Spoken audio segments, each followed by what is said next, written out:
Good morning and happy September.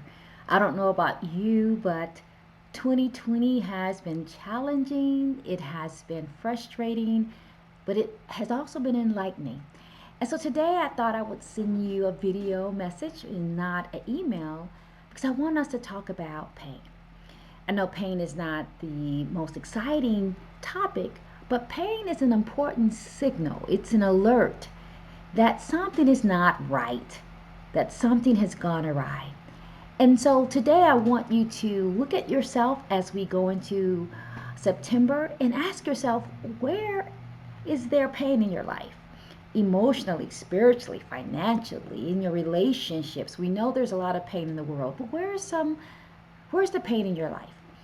And I have learned from coaching thousands of women that pain stays around in our lives primarily for four reasons. And I wanted to share those reasons with you and give you an opportunity to look deeply and look objectively at your own life. The first way and the reason that causes a lot of pain in our lives is when we hold on to something too long. When we hold on to something too long.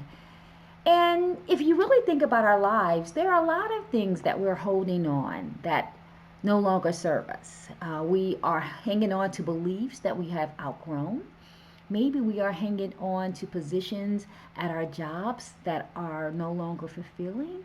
Maybe we are even hanging on too long to some of our relationships that really have us locked into mindsets that don't let us grow and explore all the different parts of ourselves. So, holding on too long to anything, any place, person, thing, or belief causes pain. The second thing that causes pain is when we hold on to things wrong. When we hold on to things wrong. As you know, that I'm a minister, my father's a minister, and we have this saying in the church that you should wear the world like a loose garment. Wear the world like a loose garment. And I have learned that we should wear a lot of things like a loose garment. We should hold something in our hand to hold it, but not to hold it too tight that we break it. So the question is, what are you holding on wrong? Are you holding on to a relationship um, in a wrong way that's preventing you from being connected? Are you hanging on to your leadership position in the wrong way that has you micromanaging the people on your team? Are you hanging on to something the wrong way because you want to feel right and you want to feel righteous? What are you hanging on the wrong way? Are you being operating in a fixed mindset because you're hanging on wrong to research, to old data, to old facts, to old histories where we know that there's greater truth present and greater truth available. So what are you hanging on to that's hanging on to it in the wrong way? What about what are you hanging on to? The third thing, too strong. Hmm. I had to really think about that because I realized that when I hold on anything too strong, I tend to become defensive. I tend to become a bad listener, and I don't allow myself the freedom or the room to consider, to reflect, to ponder. So, what are you hanging on to too strong? Where you are drawing a line in the sand, where you really need to build a bridge. Where are you in your life maybe building bridges where you need to maybe build a different type of connection?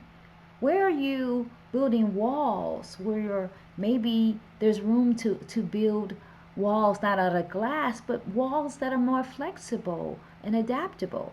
I think COVID has showed us all that we have to be adaptable and flexible. There's no certainty right now. And if we're holding on, trying to feel safe and trying to feel sane and trying to feel secure, what we're really doing is holding on to false hope because right now the world is changing. And so ask yourself, are you holding on in a way that makes you rigid, makes you inflexible, makes you too unmovable, to respond, to change, to create, to transform? Are you hanging on too strong? And the fourth thing I want you to consider, are you hanging on because you just want to belong?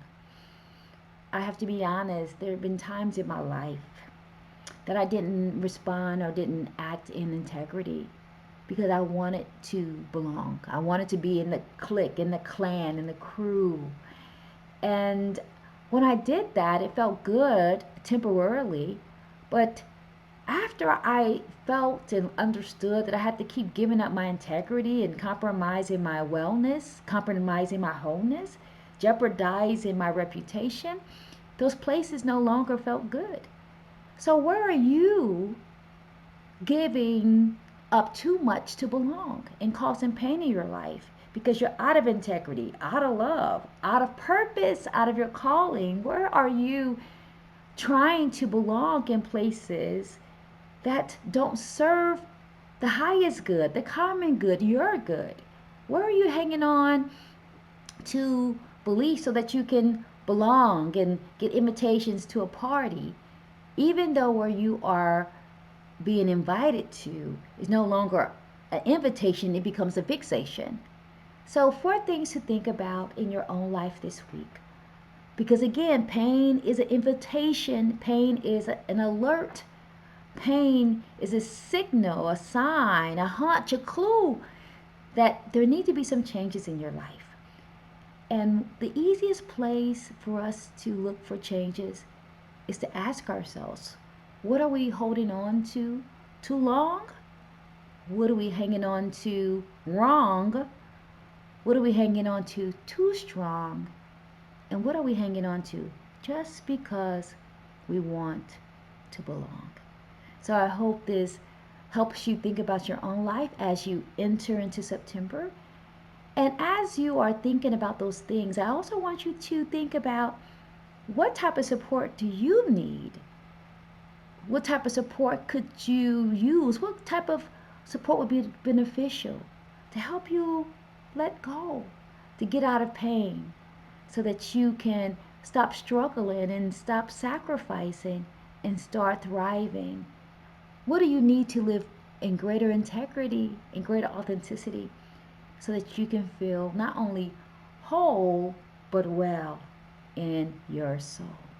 Thanks so much for joining me. Listen, send me a message and let me know your thoughts. And I look forward to seeing you throughout the rest of this year. So thanks so much. Again, I'm going to be sending out some information pretty soon about my new book that's coming out, where we're going to talk about some of these issues. And I look forward to talking to you throughout the month of September. Blessings.